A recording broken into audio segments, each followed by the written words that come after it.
Well, we've driven the 45 minutes south of Perry, where we're staying, to come here to the Andersonville National Historic Site and the American POW Museum.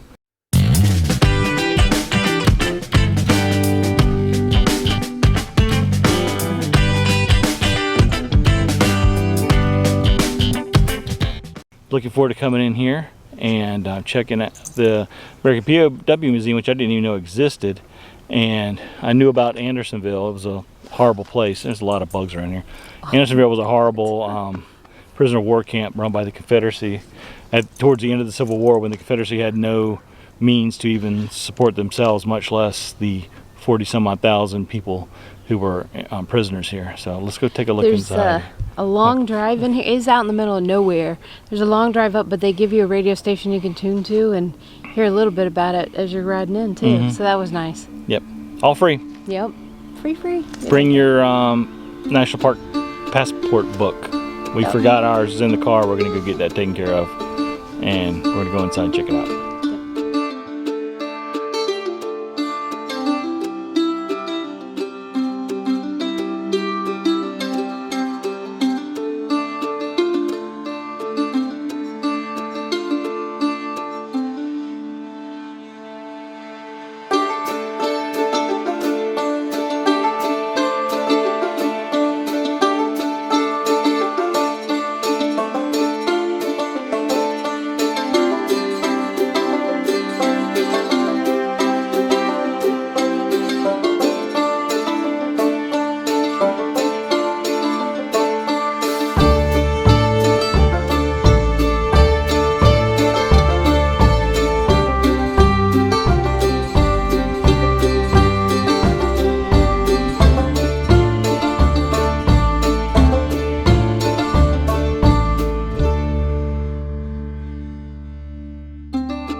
So we are here at the National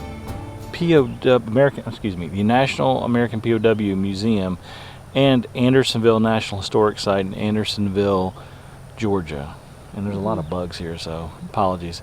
Andersonville was the site of a Confederate-run prisoner of war camp during the Civil War, and of the 44-some-odd thousand prisoners of war that they had here total over the course of I think 2 years that it was in operation, like 13,000 died, mostly from malnutrition, disease. At the same time, the guards, the Confederate soldiers who were guarding here, were also dying because the Confederacy had no supplies. So it wasn't a thing where the Confederacy was trying to, harm or, torture these prisoners. They didn't have supplies to live, so the prisoners didn't either. So it was just a horrible, horrible place of misery for those folks. But we're here today.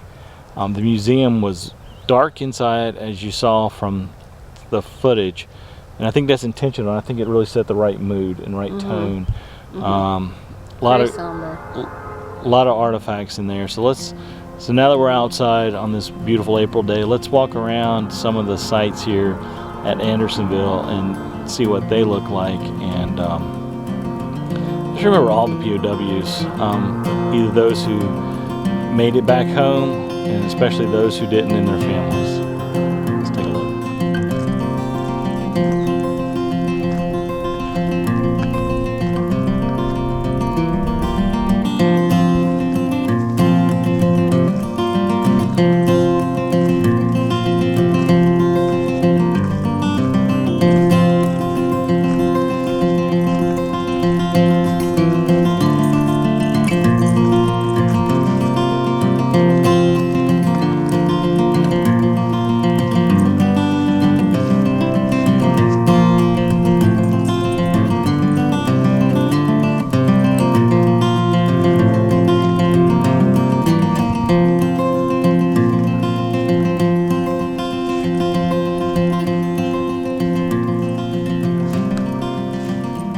This is actually the barracks for the prisoners.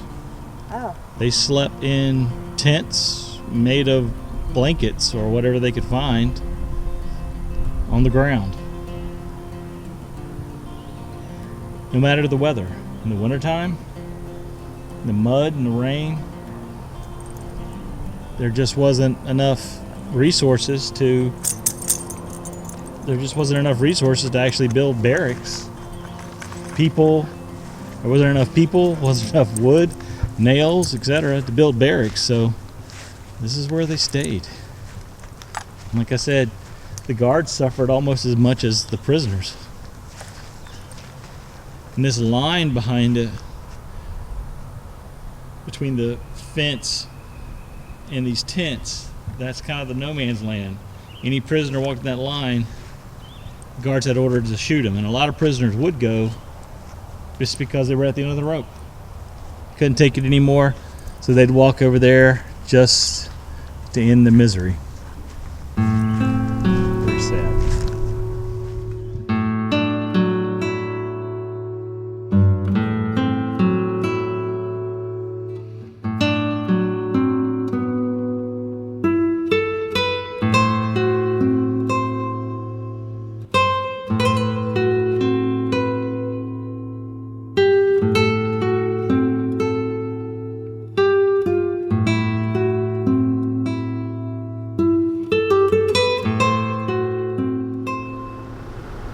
So this is the Avenue of Flags, and it's in order to commemorate the National Former POW Recognition Day, which is on April 9th, 2 days from 2 days from now. from today.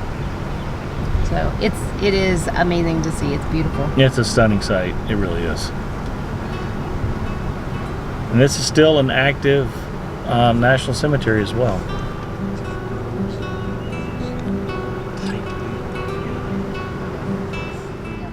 You know, a lot of people think that the Tomb of the Unknown Soldier at Arlington National Cemetery is the only unknown soldier from that particular war, and that's not the case. As a matter of fact, Watts at Arlington is the person or body who was selected to be interred there. There are many unknowns from most wars, especially the Civil War, and right here is a whole lot of unknown soldiers.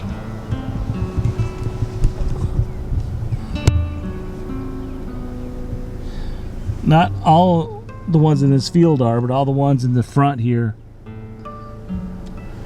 Quite a few of them. All unknowns. We appreciate you coming with us on this somewhat sad.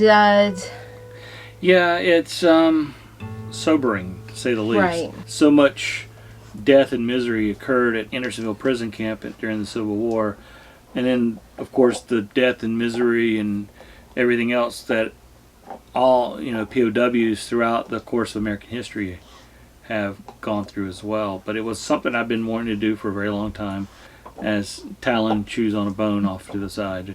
I'm glad we were able to go. I've read a lot about the place, and excitement's not the word. We weren't excited to go, but we thought it was something we should do to pay homage and honor those who suffered, whether it be in the Civil War or as a POW in any war. And we'd like to thank you guys so much for watching this. And if you're not already a subscriber of ours, go ahead and hit that subscribe button down below and become an adventure seeker and follow our adventures by ringing that bell. And that way you'll know whenever we have new content posted. And if you'd like to help us in our effort to help small local veteran charities all over the country, please consider becoming a Patreon or YouTube member, or buy some of our t-shirts and other swag in our swag shop, and links to all that stuff is in the description down below as well. So thank you guys so much for watching. Make your next journey an epic adventure. Bye. See ya.